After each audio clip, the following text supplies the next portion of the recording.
Hey guys, and welcome back to another video. Dad, then, preview to Middlesbrough, what are you thinking then? I think before I go any further, Dan, we just need to briefly discuss the situation at the weekend, which we'd be walking a tightrope, so we're not going to say too much. But all I will say is, first and foremost, condolences to the poor chap who sadly lost his life, and all those family members and loved ones, and indeed supporters. It's tragic. I, for one, struggle even now to talk about it. I think witnessing the scenes of nothing but distress, panic.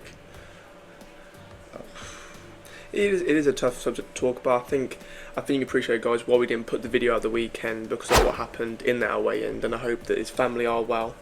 And we are with him at a sad time, aren't we? Yeah, I'll touch on it briefly. A lot of questions need to be asked. I know that there's going to be an investigation, but from our point of view, we've got no affiliation with anybody. So I'm going to take it upon myself to, and I sent a letter off to the EFL and the safety people, because we need to sort this out, because it's far too long the football supporters have been treated like a herd of cattle. But listen, and I'll say two things, and I'll stop it because I'll get upset and I'll get annoyed. I spoke to the stewards, right, and they weren't very friendly to me, and I asked them what various things. So I can't tell you all of it. But I know what I saw and I know what I heard, and they said they were acting on protocol. Let's leave it there, because there's legal things, ramifications. But all I'll say on behalf of our channel, we've always tried to portray Albion in a fantastic light. Definitely. We respect all supporters, and let's not forget, I've got nothing against Sheffield Wednesday supporters. I have the club, but not the supporters. In the light of day, it'll all come out. But I am furious the way we were treated, and I think it's just a shame, because all we try and do is bring a bit of fun, laughter, and always include the away people. We're respectful at all times. That's probably all I wanted, a bit of respect. But sad day. It's a sad day. And the final point I want to say on it says a lot when you're at games, for example, and we're not going to mention the game, but you get picked out for recording the video, and they're on you like that, just for recording a vlog for a game. Yeah, if some situation like this on Saturday has happened and it took over 16 minutes, just have a think about that. Yeah, I'll leave it there, because we'll leave it there. There's going to be I'm going to do another one about the shooting, but let's just let the dust settle. Now, it doesn't feel right talking about the game, but that's what we're all about. And so, So me first, or no, I want to get this off my chest as well. Look at the demographics who support the Albion. Not like no other club. We've got young, old, vulnerable. I mean, I know some of the things I've been called, and some of the way the stewards have treated me is horrendous. But it's a game of football. I turned on the radio this morning, Talk Sport. There was this phone caller who rang in saying, "Oh, it's disgraceful, it's devastating." And I thought, at last we get some traction. And it was a bloody Man United fan talking about the defence at the weekend. I know it's not their fault, but my last saying is this: if you want to leave your comments on various things, please do, because I for one, from my own point of view, as a paying member, a paying customer at extortionate prices, I want answers for my own peace of mind. Because I tell you what, I stress, unfortunately I don't know the gentleman who passed away or his family. I may do, because it hasn't been official, but I want answers. It's a sad day. It's a sad day, but I'll go quickly over the game quickly. 3-2 loss, Dad. Oh. I think while the eyes went always on the game in the second half, I think first half, personally, we weren't at it, were we? I think it was like when we played in the first time at Hillsborough. Yeah, I think that, I struggle to talk about football at this time, but I think that we got done first half. I think Barry Bannon was the difference, but I think I said it in previous vlogs from the season kicked off, that the only thing that's going to catch us out is lack of concentration, poor decision making, and taking things for granted. I don't think there was enough energy. The midfield was incredibly flat. There wasn't there, and that's what I completely agree with you about. Of course, in the start of the game, guys, you started Vlasic and Kise, and don't get me wrong, I like to see new players come in. I don't think Moa and Malumbi were fit enough properly to start. And it looked like Moa was playing really well and was fit enough to start, but you don't know, do you?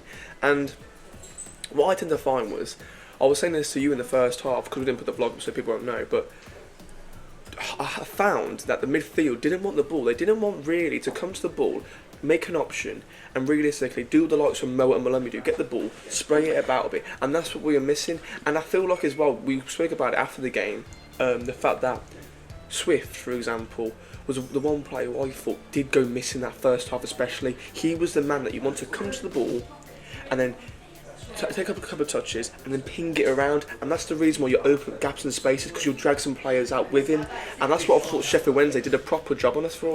Yeah, and I think what you've got to understand is this: Swift isn't an aggressive player. He's like a very creative. We had a load of creative players when we needed someone to stop the play, spread the ball out, just be that terrier like Malumbi is. But you know something? We've got another game coming up Tuesday. We can regroup. But I think for me, and certainly for Carlos, that he'll realise that something's not right. So he adds another layer to fix it. So a lot of players went missing, but the game changed when the subs come on. And again, all right, you can slate Carlos for making the starting lineup to begin with, but then you can't slate him for admitting it and saying, right, we're going to do this, and we look good. And I tell you something, I can dig players out for poor play, which I'm going to do. But I thought, I mean, let's be honest, right? It may sound easy. We've got a record breaker in Magic Majas, scored in all games, hasn't he? Yeah, he has, yeah. And I think in the game he didn't really do a hell of a lot, did he? Thinking about it. But good strikers, what they do is they always get goals, even if they're not playing that well, and that's what he done in the game. But staying on the first half before we go on to the second half, Dad, did you feel like it was an off day for most players, not just the midfield? Yeah, but listen, it's like the boxing thing the weekend. You can't say, was it a case of it's because Albion were playing bad? It's also because Sheffield Wednesday, look, they did, yeah. They looked on it. That's what I said to you. I think you've got to give full credit to Sheffield Wednesday. They were on it from the off, realistically speaking. Windass. Did you see that goal? It was literally three touches of the ball. Hoof the ball up, and it's a lovely flick on. But from there, would you critic Palmer? Yes, I would. Because a lot of people said in the stadium that realistically Palmer should have done better on it. But I think again, Barry Bannon did pretty much roll the midfield, and he owned it at times. You thought to yourself, fair play, and that was a reason why, in my opinion, Sheffield Wednesday did win that game, just because of that Barry Bannon midfield. But I'm going to pick pockets out of it that are positive, right? Like the centre forward manager, right? He didn't have much to do, but when he had that chance, he got it. So he was on it. He was concentrating. He was focused. Palmer, was he concentrating? I'm not having a go at him because he's a good goalkeeper, but I think that nothing but good will come out of this from a footballing point of view, because I think that he'll learn his lesson. He'll be more switched on. I mean, Cole Bartley didn't have his normal strong game, and he had a chance to score. I think that Tom Fellows was awesome. He faded out. He did fade out though, but again, a better quality, and he got himself an assist. And then I felt like, again, we've said it in many videos, the depth from the bench did change the game completely, bringing on Moa to Mikey Johnson to Dean Garners. I thought we did an okay game. I still think we're awaiting the best, the Mikey Johnson we know. Oh yeah, but I think he's going to be nerfed now, isn't he? Yeah, I tell you what I thought was brilliant. Mo had scored again, and you've got to give credit to the goal, whether it was luck, because he didn't hit it straight at the keeper. It bounced, and as soon as that bounced, I knew that was going in. Shall I put on screen now? Yeah, go on then. Yeah, look, no one. Wasn't it?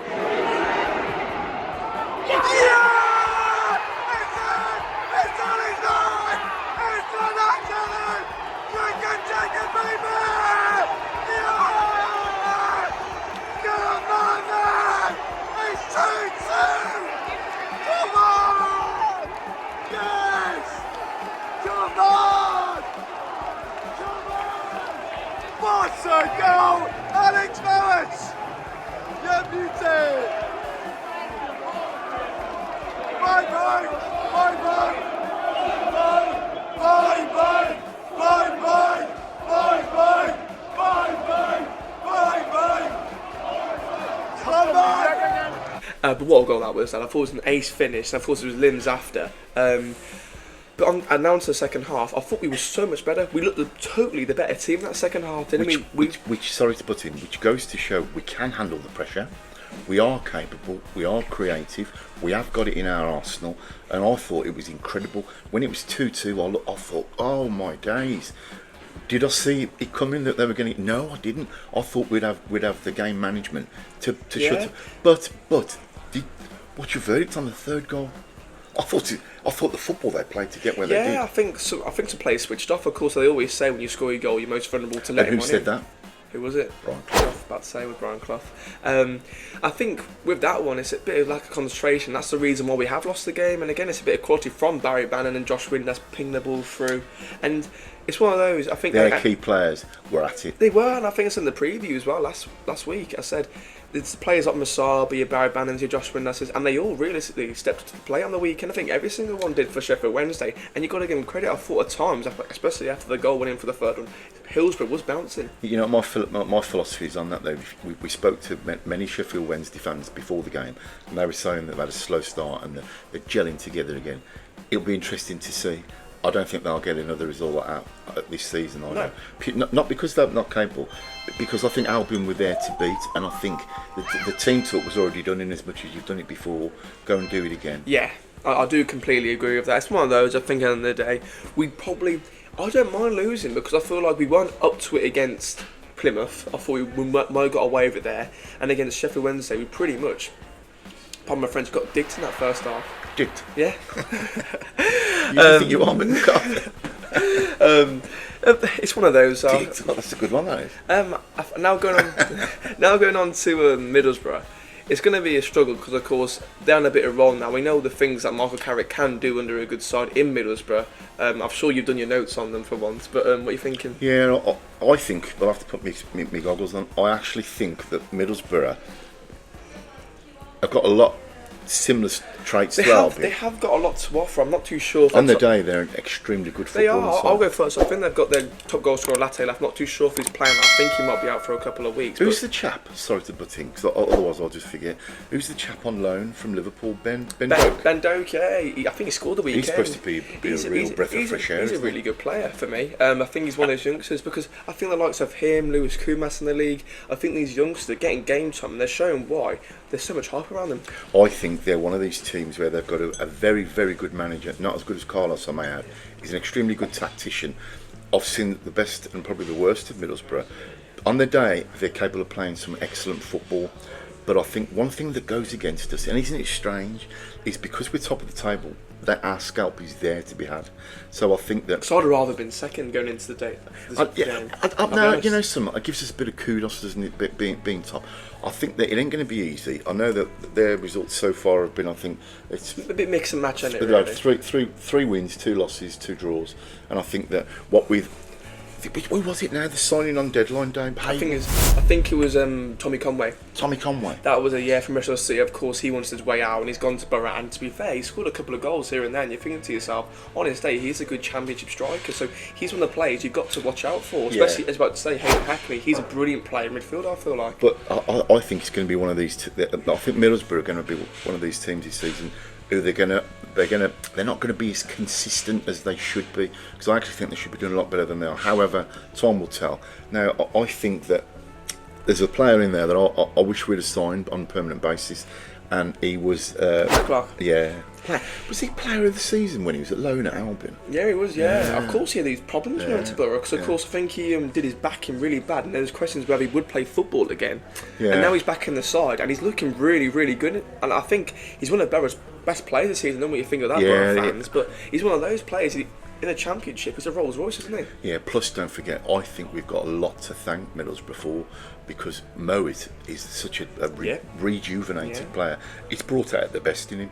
So I think game wise, I think my prediction will be, Think we're going to struggle? I think it will be a 1-1 draw, I do. 1-1 draw? Yeah, I do, yeah. Yeah, I think we are going to struggle in the game. I think Borough have done really well to adapt. I know it's like 1 or 2 seasons ago, from the Cameron Arch and the Akpoms that have left, they've done really well to recoup the players. They have, yeah. There's a good little signs here and there, and they're starting to do one themselves, aren't they? Yeah, I think it's going to be an extremely tough game. I think from now onwards, I've never said it anyway. I'm trying to bring you down to earth.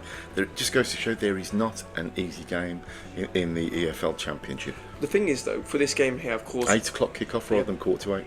Of course, we lost our game at Sheffield Wednesday. Would you change anything going into the game? Yeah, I would. I would start with Mowat. Would you? 100% Yeah, I think you'd have to really. I have to say, can't pronounce his name. DK. Not my cup of tea. Not my cup of tea. He's not easy. I think he's a great tackler of the ball, but I think he looked a bit, I would say, less confident, let's just say, on the ball. I'll quote you. You look like Bambi on ice. Yeah, that was what I said to you. Yeah. It's a shame, really, isn't it? I think he's got on the lock, and Rasic, I thought at times looked okay, but he looked a bit complacent in midfield, didn't he? Yeah, but I've got to stop you there. Let's just remember, right? We've got no divine right to turn up at grounds and steamroll people, as I was thinking. So let's be thankful for where we are in the league. Let's be thankful we've got a fantastic manager. Let's be thankful for Tommy Fellows, Magic Madger. Yeah. So I think I'll make a number of changes to the side. It depends really what Carlos thinks, because there might be some leggy players. I would even give Mason Holgate a go. Yeah, I felt Fernand did get caught out at times. Yeah, don't forget that. The trouble is, it's the easiest thing in the world to sit here and pontificate about things and slate players. Let's remember the good that they've done the good that they are doing. He must be pressurised. I wouldn't be surprised if Carlos Corberan doesn't make many changes at all, even any, if I'm honest, just because of how well we play at the moment and where we are in the league. I'll tell you one thing, just I'm trying to, I can't be humorous, but I'm trying to bring a bit of a positivity. Made me laugh though, Carl. I didn't see it on the day, but when I watched the game back, he'd done his Marcelo Bielsa, didn't he? And he was sat there on the floor, like crouching down. Really, I've seen a couple of times doing that. But guys, what are your score predictions for the game tomorrow? Dad, I'm gonna go for. I'll say the positive. I'm going for a 2-1 win. I think it's going to be a difficult game for the lads. I think we've got to watch out some key plays for Borough, as I've said. But if we're going to try and stay up in the league, you've got to make sure the Hawthorns is a fortress, haven't you? Yeah, the trouble is, every time I say that, yeah, we have got them, and the trouble is, we've got the capability to do it, but I think that one thing that's going to weigh the Albion down, I think, will be expectations. Yes. Because one thing I noticed, and I used to do it, I don't anymore, is no sooner we go 2 goals down, oh, so rubbish, he's crap, yeah, let's be positive. I think that as supporters, best thing we can do is just give support. Keep the negativity just for debate. Don't get booed and all this business. But then again, you've got your paying customers, like me and you. We've got our rights. And the last couple of things I'm going to say is make sure as well for the 57th minute, Dad. Everyone applauds the passing the mark from the Sheffield Wednesday game. And also as well, thank you so much as well, guys, for watching the videos, may I just say. Sticking around right now, watching the previews, and also the support of Sheffield Wednesday. Even though we didn't put a vlog up, we really do appreciate you coming up to us, for example, and saying, we watch your videos and whatnot, because it makes our day, I'll be honest with you, it makes our day, and we really appreciate every single one of you watching right now. So I'll tell you something. You're not going to be happy with me. Go on. We had such good feedback. It made us feel $1 million, and bear in mind, we just a vlog. Like somebody quoted that at me, it'd be just a shitty little vlog, right? So that was one. Another one quote I had was, "You're just a fat, bald, 4-eyed bloke who supports the baddies." I totally agree, but you know something, I'd have stopped. If I had my, I'd have stopped the vlog, and I'd never do it again because I'm that upset about it. But for the so many different people that come up to us. Right, and still do makes our day. And make sure you keep coming up to us, guys, because we really appreciate your feedback and whatever you want to do on the channel, because you're the reason why we're here right now. Yeah, I agree. Shall I tell you something as well? If we can make the slightest difference, just comment, have a laugh, just air your views, or just open to suggestions. But let's be brutally honest. To take time and effort to come up to you, it makes my day, and it just fuels 100%. Me with nothing but a passion to promote the Albion, do the best for the Albion, and you know what? Enjoy life. Despite whoever you support, we're just up for a laugh. Exactly. I'm going to reiterate, thank you so much for the comments towards us not putting up the vlog of the weekend. Yeah, it was a tough decision. I just thought I've got to be careful, but I just thought that out of respect, and yeah, there's a time and a place, and I thought out of respect. And by the way, but I'm glad you just mentioned that. I was worried about our mucker. Will Burford, who took it really, really badly, and I was worried. Yeah, I hope you're right, Will. Anyway, listen, try not to be too down in the dumps. We've got to though. Do you think we're going to get dicked? Before you mention that, we'll end it there. Guys, thank you so much for watching the video. As always, make sure if you can to like and subscribe, and leave your comments down below. What is your score prediction for the weekend? It's going to be a tough one. Yeah, going to be an interesting one, that is. I know what Finn will say. He'll probably say we'll get walloped for. Yeah, Beck's on here today anyway. What time is it? It's showtime.